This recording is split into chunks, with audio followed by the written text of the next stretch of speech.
I'm recording this video for my Education 820 class with Dr. Charles Scott at Simon Fraser University. Um, I wanted to try a different medium. So a couple weeks ago, maybe about a month ago, I did a series of audio recordings on SoundCloud titled Contemplative Definition as part of our assignment.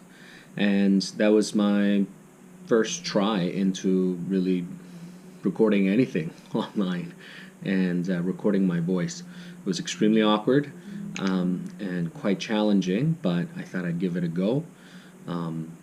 Charles is always encouraging us to be radically different and to embrace uncertainty. And I think overall the program has been one where we were very much actively engaged and encouraged to do something new. So I did it. I think it was interesting. I don't know if I'll continue to do it. Maybe I will, maybe I won't. But like really anything in life, the first attempts are often awkward and a little bit weird and challenging, but I enjoyed it. And I really enjoyed doing something new, right? Trying something different is always something that I try to do whenever I have the opportunity to, and I try to do that actively in my life. So I thought I'd give this a go. Another point of the SoundCloud audio recording and this video too is I often find that I have the best results when I bounce ideas off of other people. So I like to have dialogue whenever I'm thinking. Of course, there are moments where I need to take some time away from myself and contemplate and to reflect on my own, but I often find that when I'm speaking out loud and talking to people in person, I find it very helpful for me to achieve that next level of awareness. So I'm hoping that by talking to a camera or to my microphone on my computer, I can replicate that a little bit. I'm hoping that in the future, maybe I'll do some videos with other folks, whether it's my classmates or colleagues or my family, and perhaps that would also help me as well. So this time, as you can see, I'm trying a video. And to start off, I thought I'd do something that was a little bit unexpected. So originally, as the final project of this term, I wanted to do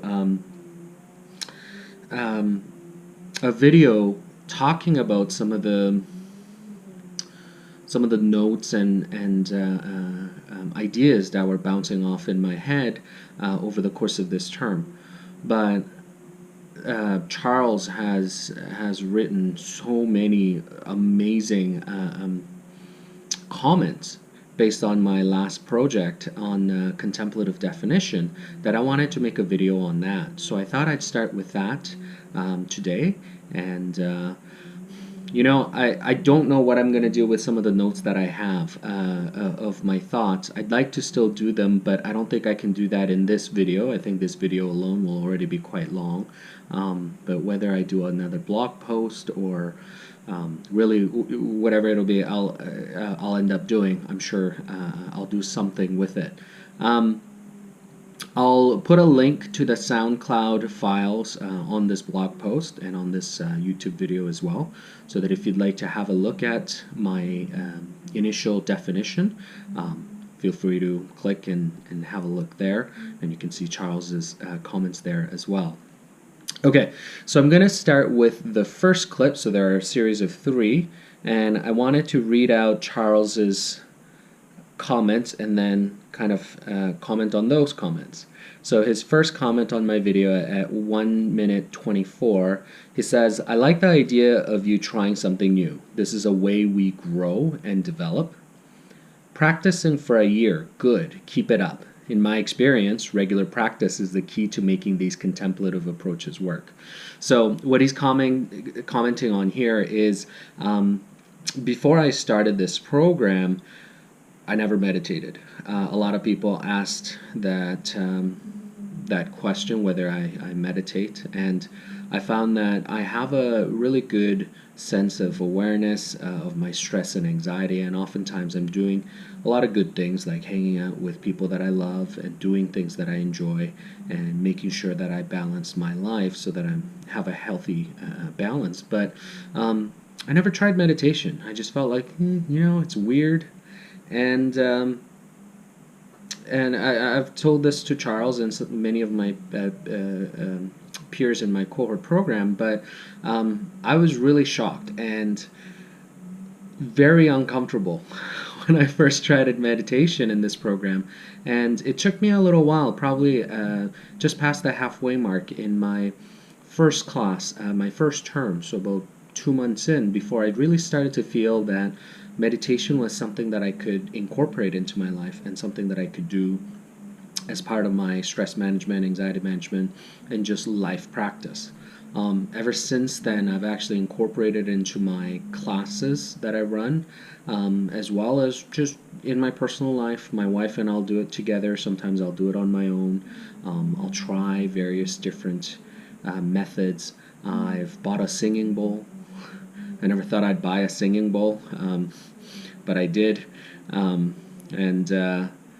Trying various different types of meditation, finding them on YouTube, Insight Timer, it's a phone app, and various other things that I try, and it's been very interesting. It's been very good, and I talk about it more in the SoundCloud audio clip. But as I grow, as Charles says, and develop my contemplative practices as well as meditation, I feel that I'm getting better at it. But it's like that muscle, right? You have to keep trying. You have to keep at it. Sometimes you'll plateau for a bit, and you won't really see too much of a change or growth. But I'm really enjoying it, and I think I'll keep up with meditation for a very long time, I think, and maybe it might be a life practice.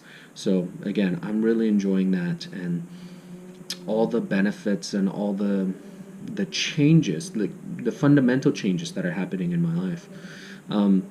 Since I've started meditating, I feel that I have a little bit more space and time.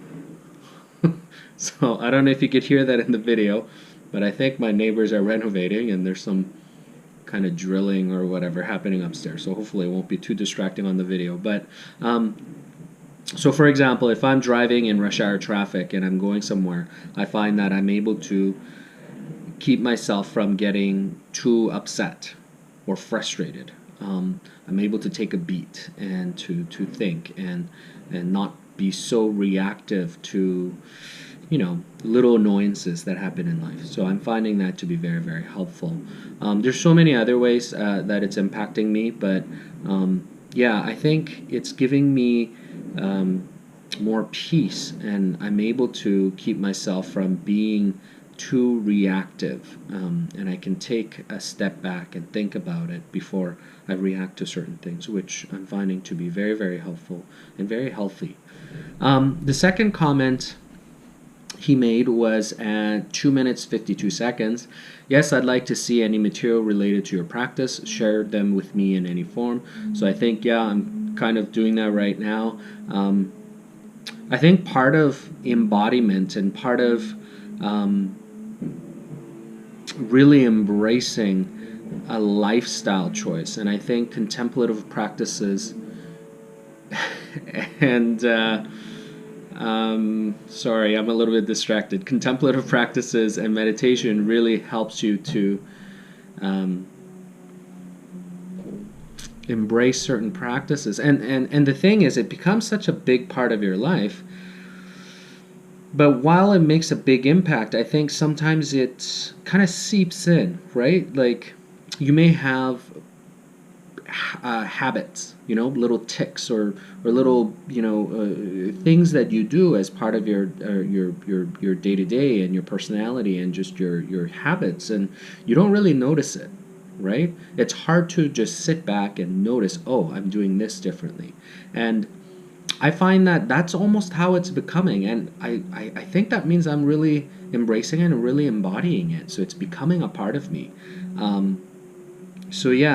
I don't know where all the practices are. I think sometimes it's quite overt. Like, for example, if I sit down, queue up a guided meditation, and try to do meditation for about 10 minutes or so, 10, 15 minutes, that's obviously a very explicit thing that happens. But oftentimes, I think it's almost like a slight shift, right? Where I'm making some changes in my life, but they're small tweaks, and they're a little bit harder to nail down, I think. So that's something that's happening. At 3 minutes and 8 seconds, he says, "Glad you have been thinking about defining contemplation for a while and on a daily basis." And yeah, defining contemplation, I thought would be, it's easy, right? Like, I'll come up with a definition, I'll write something up, done. Um, and as I started working on it, it was very challenging. And one of the things that I wanted to do with the SoundCloud experiment was I wanted to talk, almost like what I'm doing right now. Rather than coming up with a script, I wanted to speak from the heart, right? I wanted to just kind of talk from all the things that have been, all the thoughts that have been ricocheting in my head, and I just wanted to just do it raw, right? I just wanted to talk about it. And it was hard. It was hard trying not to write things down. It was hard trying not to go in a million different directions, because it was such a large idea and topic and so much depth. And I mean, it was definitely a challenge. So yeah, I definitely had to think about it for a very long time, and I think I still think about it sometimes right now too, and what contemplation means for me, and what that definition is. At 4 minutes and 12 seconds, he says, "While doing Google searches for contemplation and associated terms might be helpful, that also might not be an advantage. I think it's better to get into the contemplative literature, of which we have an abundance in this program," which we do. Google is not only going to bring up more superficial stuff in its top findings, it's not likely to get the gritty stuff unless you really refine your searches by using specific key terms.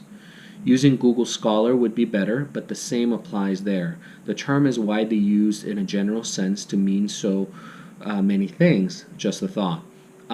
Absolutely valid.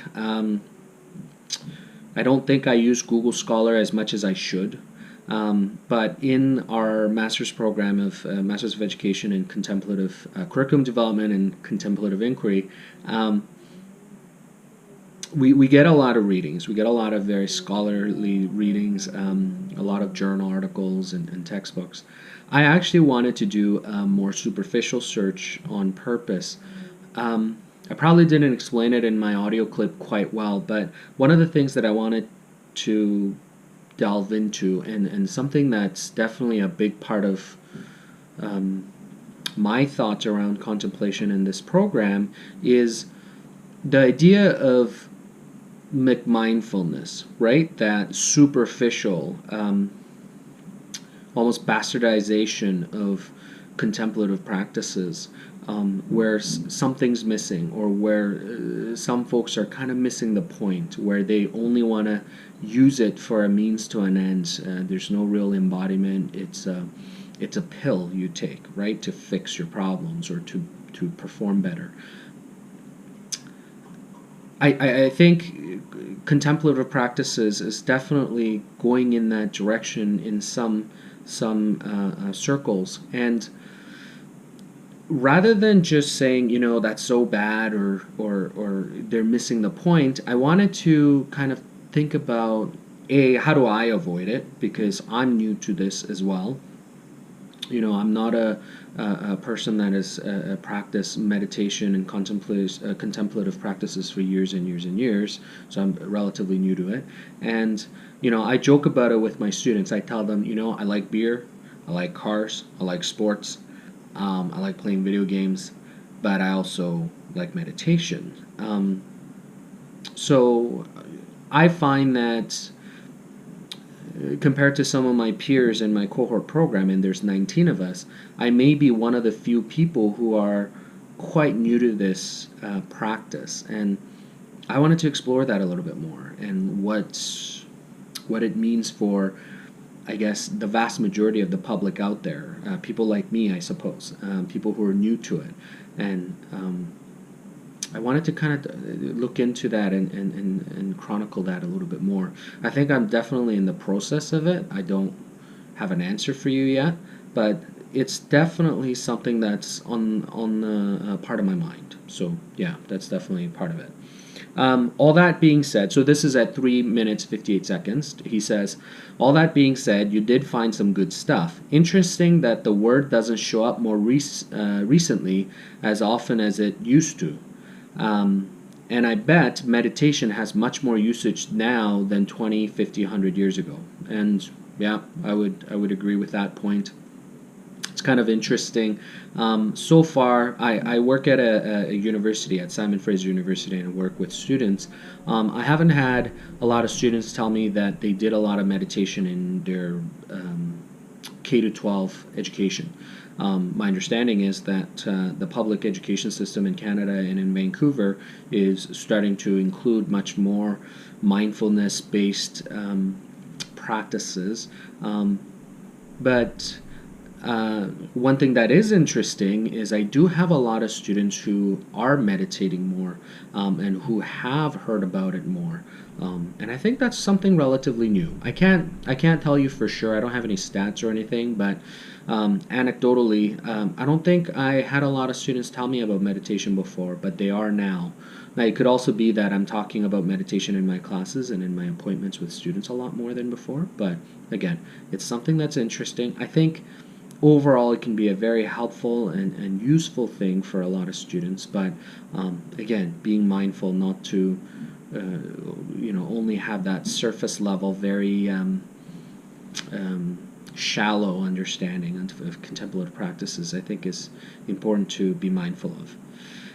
At 5 minutes, he says, what does secular versus non-secular mean in the context of contemplation? We talk about this polarity a lot, but my sense is that those conversations often don't go deep enough. For me, it's such a loaded thing, right? Religion versus, atheism or spirituality. The whole idea of decoupling education with religion.